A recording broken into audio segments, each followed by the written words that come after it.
In the darkest nights, we find our light. Battered souls, but we won't lose sight.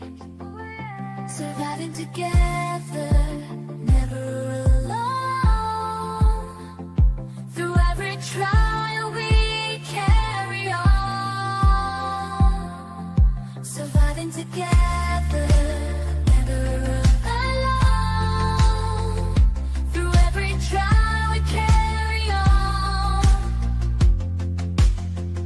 Surviving together, we stand tall. United forever. Strength and courage will overcome.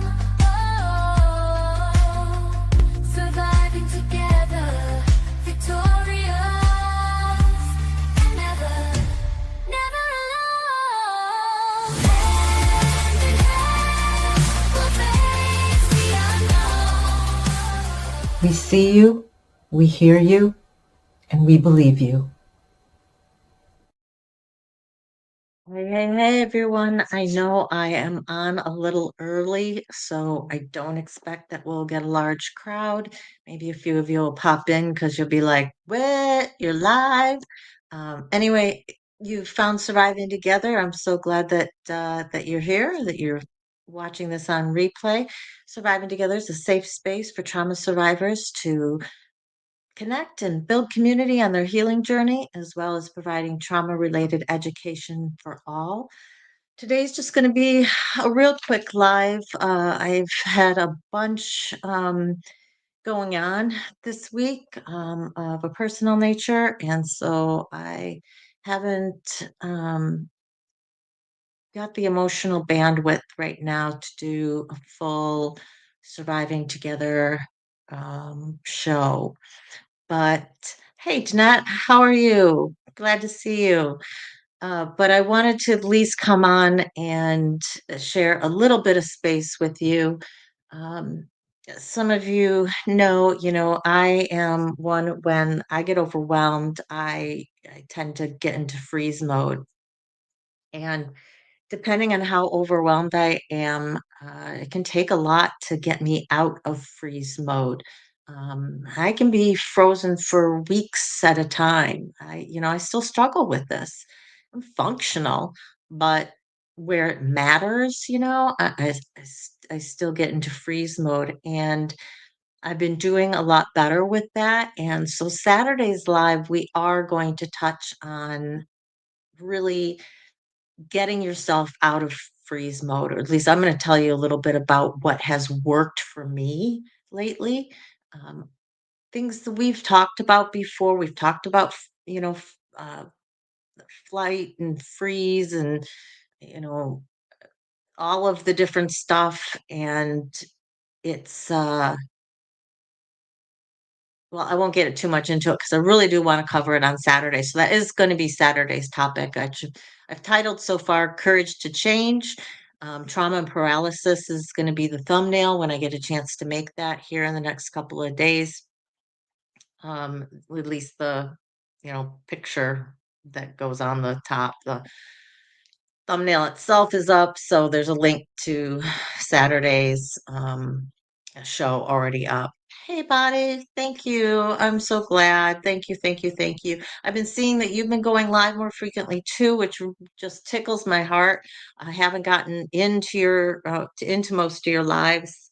Sorry, we've got cat hair flying around here, as well as fall allergies acting up a little bit. But yeah, so I'll kind of go over Saturday, everything that I've been able to accomplish this week and how I've been able to accomplish. Um, you, One of the things that I've tackled is my china cabinet, which and I'll talk a little bit more about that in detail on Saturday. Uh, but it's been sitting empty since I moved in, which is like going on 6 years now, which is so sad.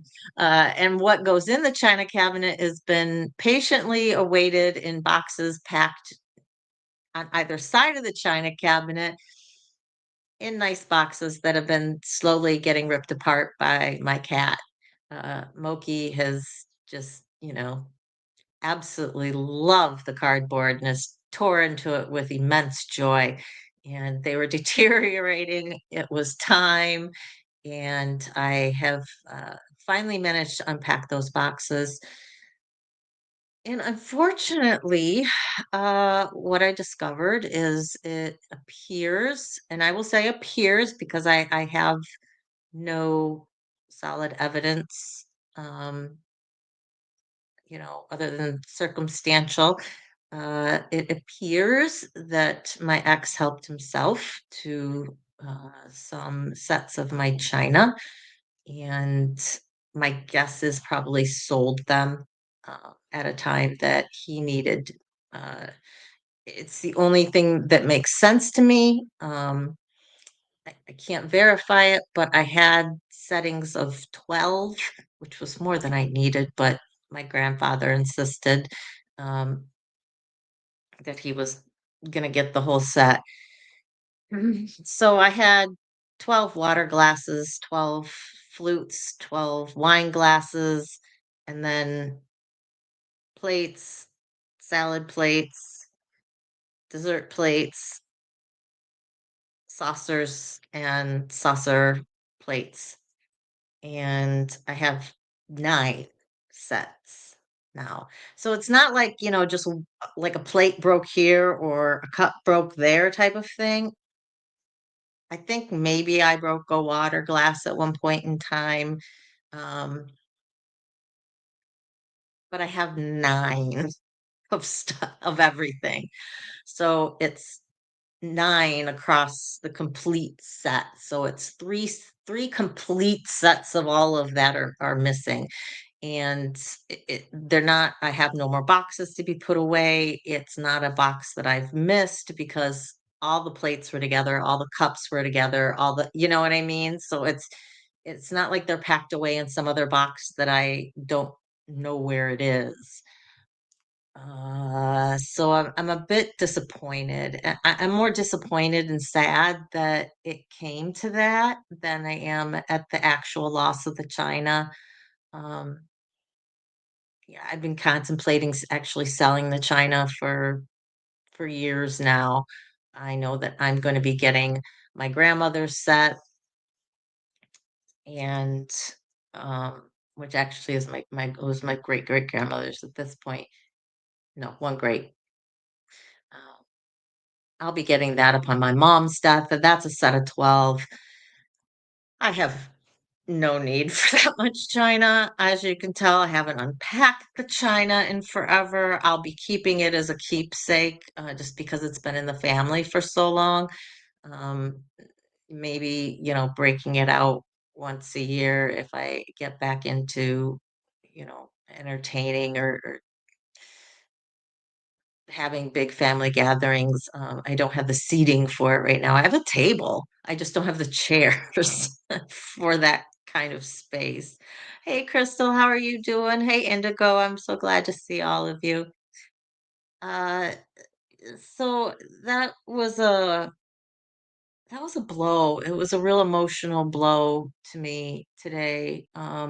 That his life took such a turn that before I had packed things away out of the house and actually got them out. So this would be like 12 years ago or so, that he felt the need, that he was at the point that he needed to take some of it. And again, I say appears, can't imagine myself voluntarily giving away those sets. And if I did, I would have given away a set of 4. Like, if he had said, "Hey, I'd like to keep some," I'd give him 2 or I'd give him 4. I wouldn't have given him 3. You know what I mean? It's just such a weird number. It's a weird number to take to sell as well. So I have 9 flutes and 9 water glasses. I only or 9 wine gla I only have 6 water glasses, though, which is really strange. Um, so yeah, 6 of the water glasses ended up which, to be fair, they look like really big wine glasses. If you didn't actually have the wine and were comparing it, you wouldn't know. So it's possible that, um, somebody used them while they were still at the house and broke several. That's possible. I don't know. So just really odd. So I'm not going to dwell over the loss of the physical things. I think the fact that I hadn't unpacked them in 6 years tells you about, like, how important they were to me to be using on a regular basis. I had 2 wine glasses unpacked, for, me and a friend who, have come over, we'd have a glass of wine or something, and that's as much as it was unpacked. So, again, it's not the physical stuff, it's part the violation that my things were taken, and yeah, part just the sadness that somebody felt that it was necessary, that they were at a point in their life that they needed to do that, to somebody else. So I'm kind of processing, those feelings today and trying to come to terms with, I think, the larger picture with my ex. It brought up, a lot of feelings for me in terms of not regrets, but decisions that I made, and I know why I made them at the time in my life that I made them, and, I was choosing to have a child, I wasn't choosing the father, if you know what I mean.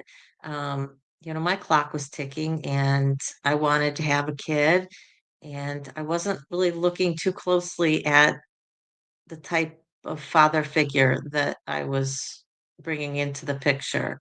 I wasn't going into it the way I would now with all the knowledge that I have now, like, really going, is this person going to be a good father?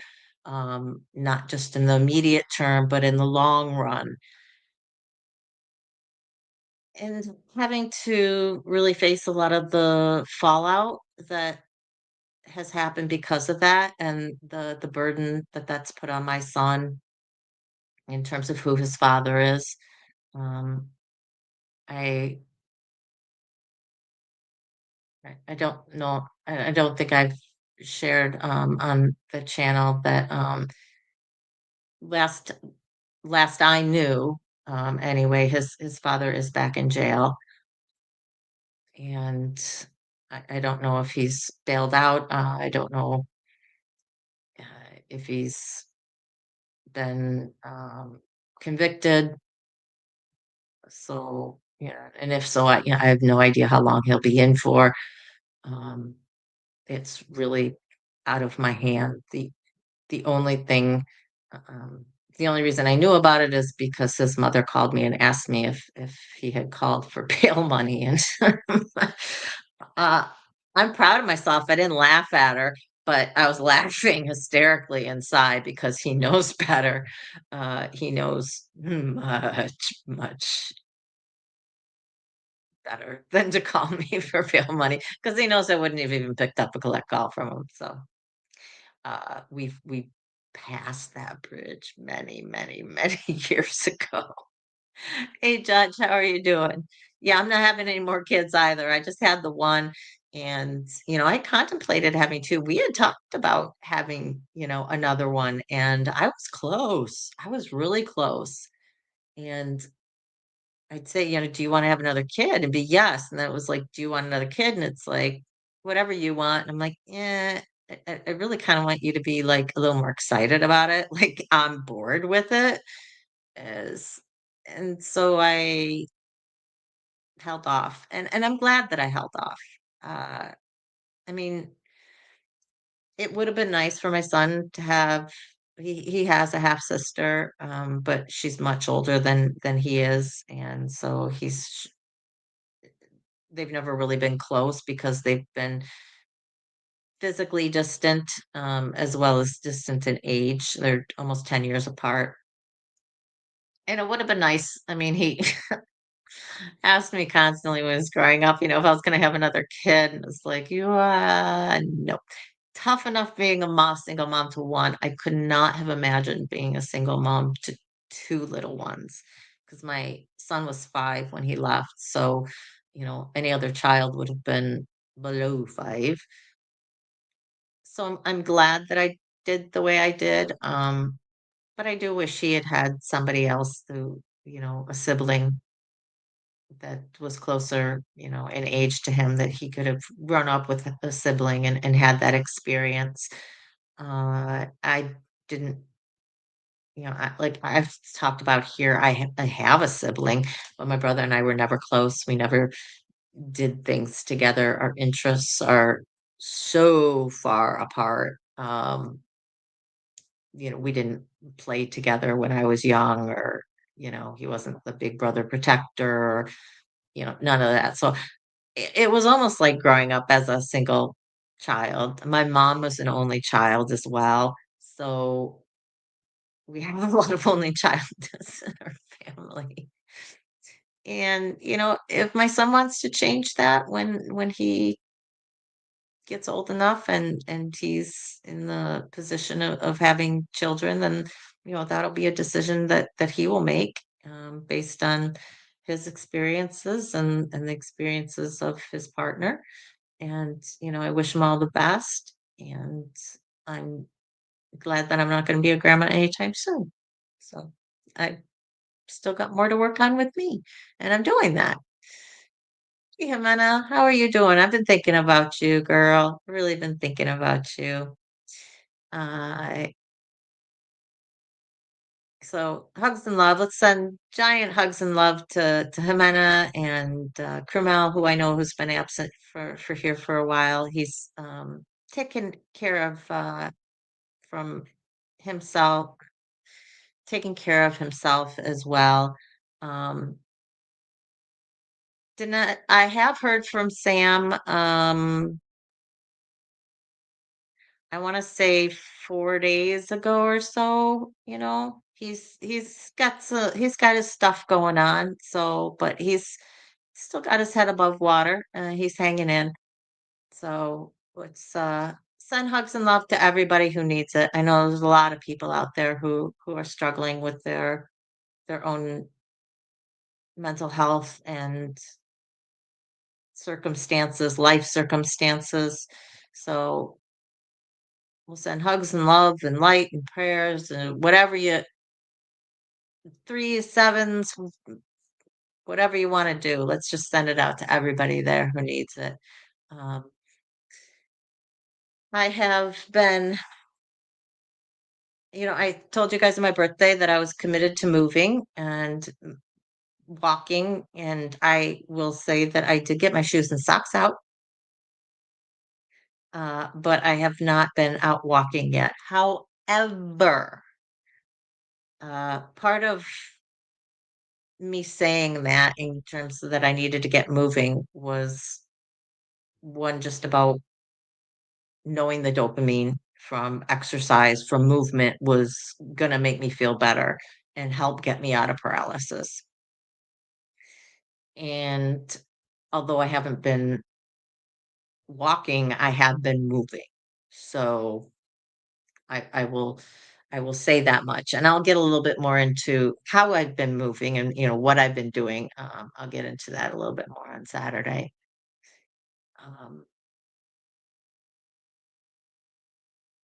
I had another reason for me kind of just coming on a little bit early is I'm in the middle of another project that I started around the house, and I'm actually eager to get going with it and keep the momentum up as long as I have the momentum. So I'm going to be continuing that into tonight.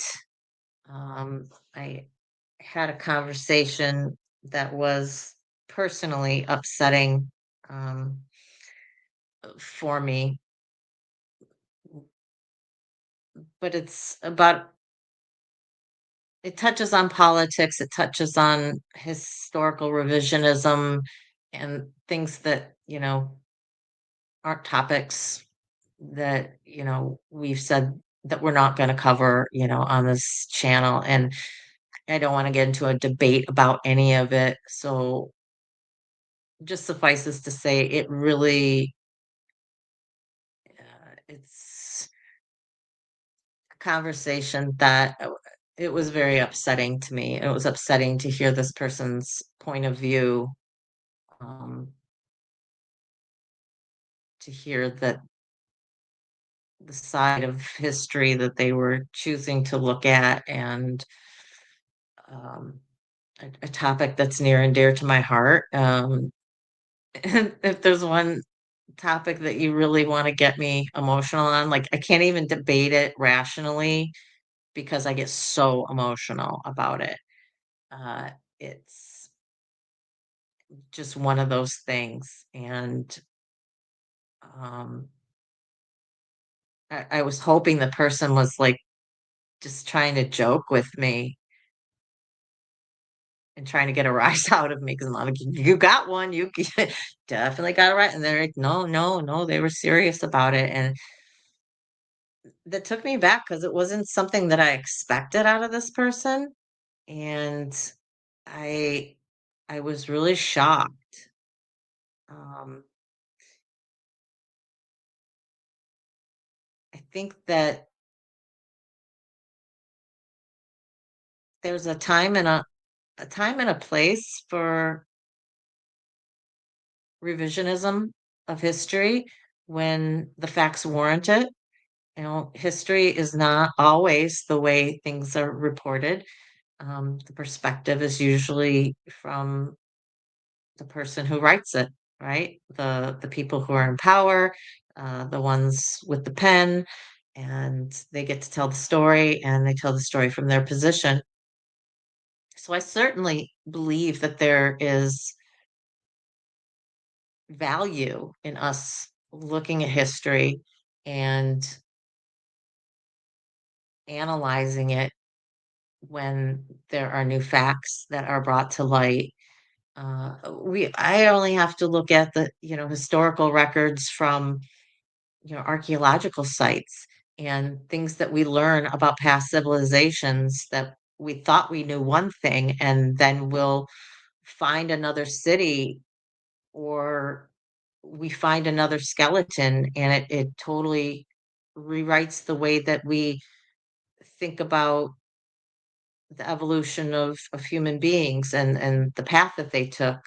The more evidence that we have, we've had to revise the way we feel that migration happened throughout the world, and then the paths that took, and the timing, you know, and how many migration patterns were there, and did people make it across the sea when land masses were a little closer together? And did they make it to the west side of South America a lot earlier than we think that they did? Or did everyone who made it to South America come through the Bering Strait and through, south, through North America, and then into Central America, and then finally into South America?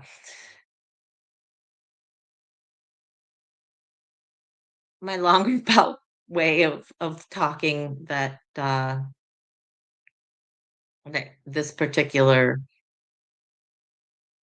conversation that I had, I don't think that there is the factual evidence out there to support some of the revisionism that's being made about it, and it just, deeply, deeply upset me. So I'm processing that. So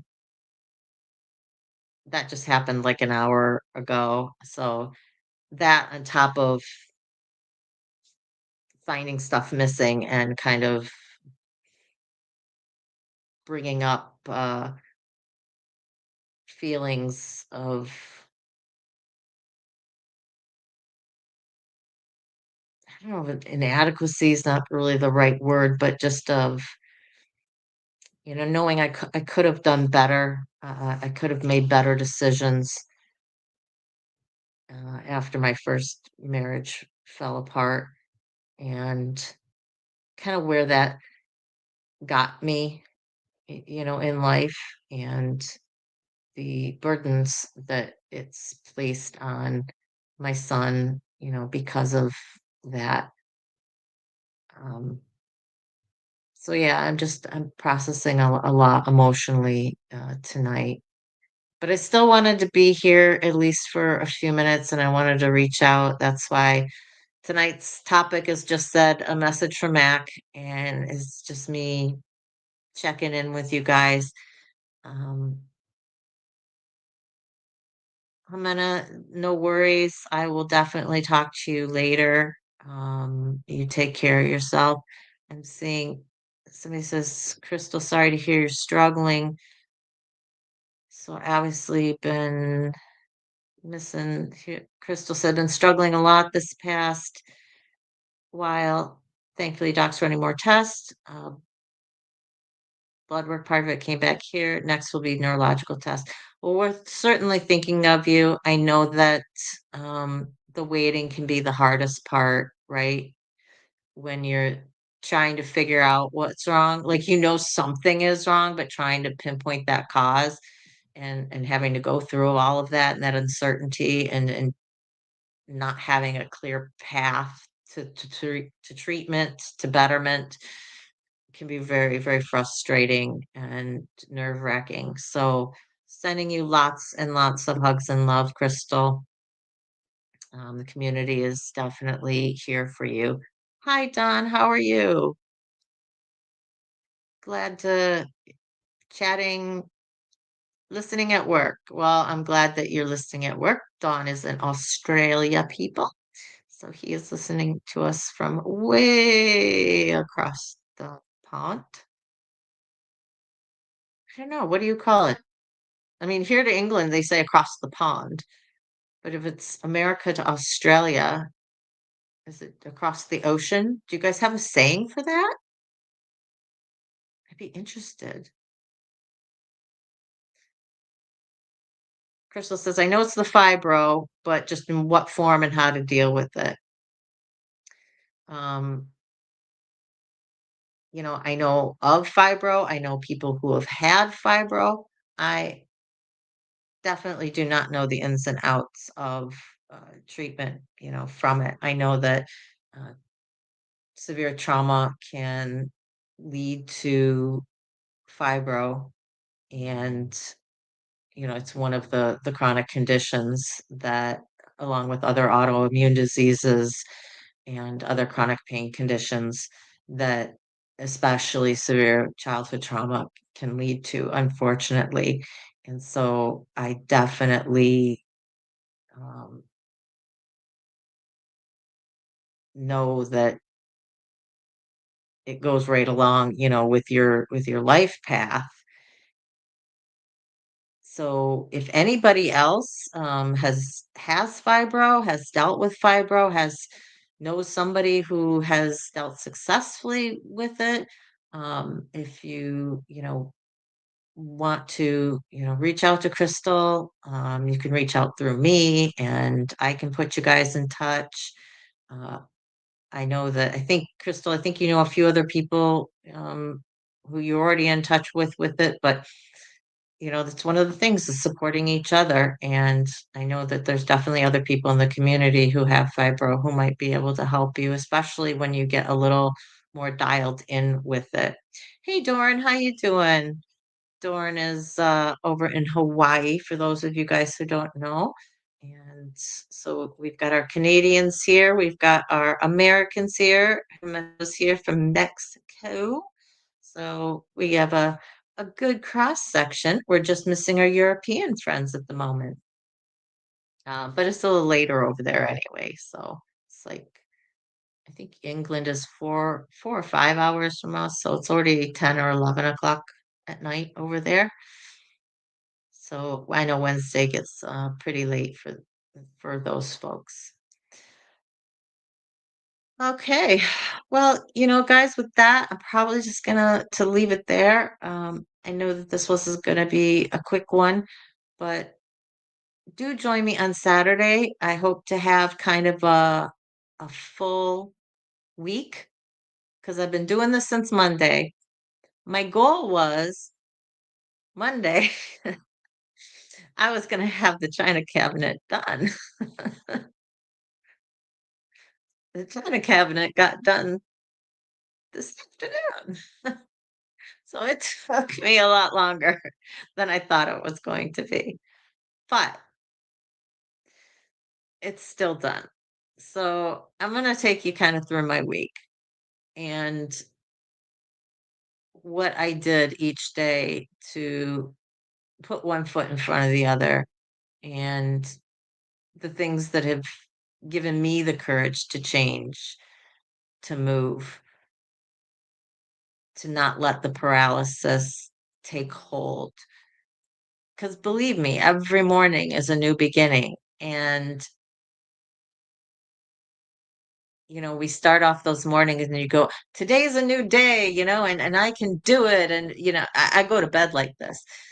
Tomorrow is a new day and I can do this. And I should meditate as soon as I get up because that's when the theta waves are going in your brain, right? When those first 5 minutes when you wake up from sleep.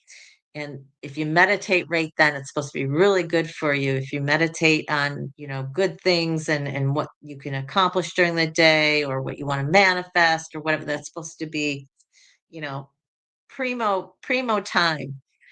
And I'll tell you, it's every morning as I get the from the cats. And my first thought is feed the cats, get the coffee, feed the cats, get the coffee. So before my brain can even process, let's meditate on these theta waves, my feet are already like going downstairs to the coffee maker. And no amount of sticky notes have helped. So I don't know if I'm ever going to get meditated on the theta waves first thing in the morning. We'll see.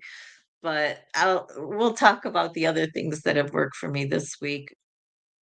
And I hope that you guys can all join me and bring with your stories and your tips about when you're in paralysis, when you're in freeze mode, what gets you going again, or what keeps you going each day? Is there something that helps motivate you and move you forward? Have you ever had a moment where you knew you had to really make a change and you finally did make that change? What was it that turned that corner for you? What got you from I know I need to make a change to actionably making that change? I want to hear from you. So that's what our conversation on Saturday is going to focus on. And I'm really excited about it because it it's going to keep me going through these next couple of days because I know I can't just sit on my laurels and go, well, I was going Monday through Wednesday, but then it was just, I didn't do anything Thursday and Friday. No, I know I need to do stuff. I got things to report to you guys. I need to tell you what all I did during the week and what all I was able to accomplish when I was actually doing stuff every week, besides just making sure my dishes are done. That used to be my pet peeve, or not my pet peeve, I shouldn't say that. That used to be like my biggest downfall was the sink full of dishes. And once I kind of got myself on that, I have made sure that most weeks, I won't say every week because week before last was the dishes got pretty bad. But most weeks, I am able to keep up with keeping my kitchen at least in a semi clean state, meaning there aren't too many dishes in the dishwasher or in the sink. And most often it was just a pot or a pan that needs to be washed or things that need to get put into the dishwasher. So it's things beyond that I need to, do. Yep, Michael Jackson, Make That Change. That's a really good it's a good song for his later work. I do like that song. Man in the Mirror, right? It is a very good song. Pretty good video too. Actually, I like that video.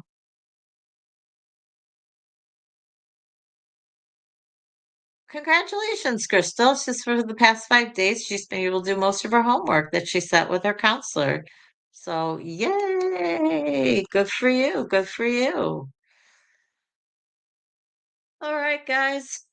With that, I'm gonna sign off. Oh, well, I did do a community post on it, so it's not like it's brand new to everybody, but the Women Changing the World America's Awards did announce their finalists, and I am a finalist in the category of Women in Media and Creative Arts. So they've kind of combined media, journalism, and literature, it seems. I think that I think their numbers of people who submitted their nominations weren't as great, and I think part of it is because of the way that they ended up dividing up the regions. So it's okay. So there's only 4 people in our category, which tells you about the numbers again as well.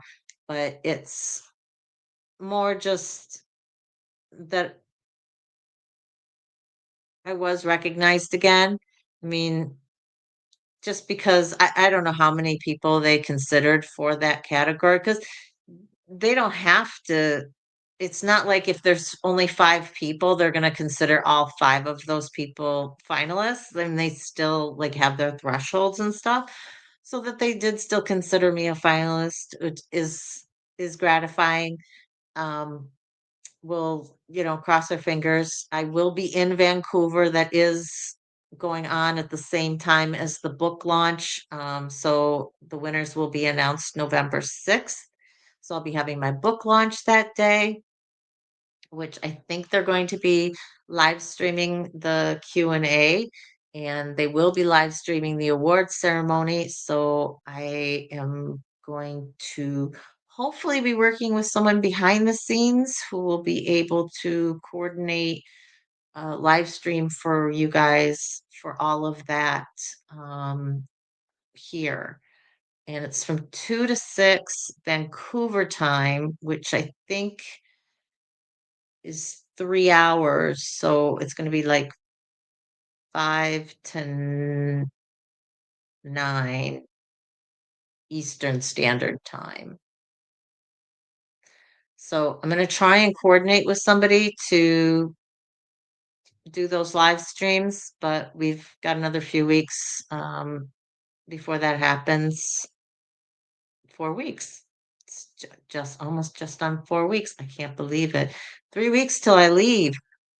That's like blowing my mind, guys. I cannot believe it's gonna be 3 weeks till I leave and then 4 weeks till the book launch. So, yeah, very, very exciting. Yeah, I gotta figure out what to wear. I gotta have something to wear to the book launch. And I'm looking at all these photos of everybody for, who go to the awards ceremonies, and they're in, like, these elaborate gowns and stuff, and I'm like, I don't own any elaborate gowns. Not in the size I am. I think I have a few elaborate gowns left, but they're from like my barrister's ball, and I was much, much smaller. So they're not gonna work. So yeah, now I gotta figure out something to wear for the book launch and for the awards. I'm not sure if it's gonna be the same outfit or if people change in between. And I got questions. I tell you, I got questions. So we'll see what happens. but I do know some other authors who are going to be there who have uh, eh, built in some time because, getting to be in a different city that they've never been to, they've built in some exploratory time. So I've got a little extra. I think I've got a day extra afterwards and about a half a day beforehand in Vancouver. So I'm going to hopefully connect up with some of these people and we're going to explore the city a little bit together. And I'll bring you along on whatever I can. Like I said, I'm not really sure. It's a Thursday is the awards ceremony and the book launch and everything. So I'm not sure if I'm going to be able to do the night before, do our regular Wednesday live or not, but we'll see. Go what I'm comfortable in. Yeah, that would be yoga pants. I know no one there is in yoga pants, right? We need these are gonna be promotional pictures that are going to be taken as well. So I do need to be in something professional, whether that is a cocktail dress or whether that's a pantsuit. I'm not sure, but it's going to have to be a little more dressy than yoga pants and a sweatshirt. But that's what I'm comfortable in. So we'll see what happens. But with that, I want to leave you with thanks for joining me today. Thanks for listening to me ramble on kind of on what's been, just going on in my life this week. I hope to see you on Saturday. We're going to talk about the courage to change and taking that next step forward and moving from paralysis to action. And with that, I want to leave you with you are that worthy, you are valuable, and you are loved no matter you. Can I start that over again? All of a sudden, my brain just went woo, off in just la la land as I looked out at the tree. I, honestly, what went through my brain as I was talking there, I saw a squirrel, and my thought said, my cat could care less about squirrels or chipmunks or pretty much anything else that is outside, even when they are outside, unless it's a bird. Birds send them cackling. They will start their little chittering things at any bird that they see. Any other animal, care less. There could be another cat walking by, be interested. Dog, they're like, whatever. Birds, ooh, that gets their attention though. Can we start that over again? Remember, you are worthy, you are valuable, and you are loved just the way you are for who you are. So, with that, hugs and love from me. Silly, silly me. Enjoy the outro, guys. Surviving together, never alone.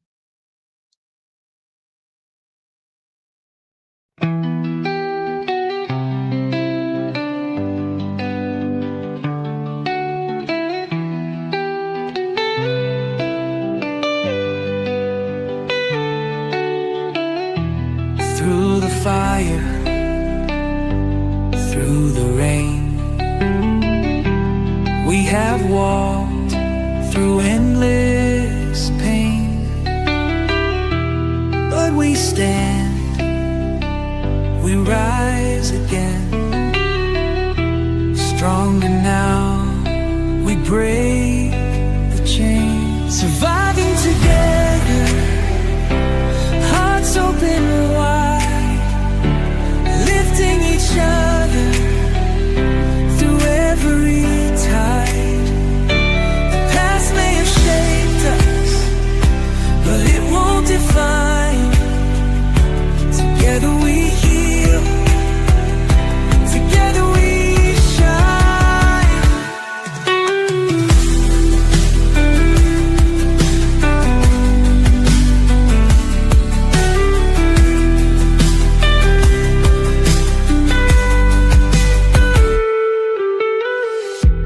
Every tear, every scar tells the story of who we are. Not just survive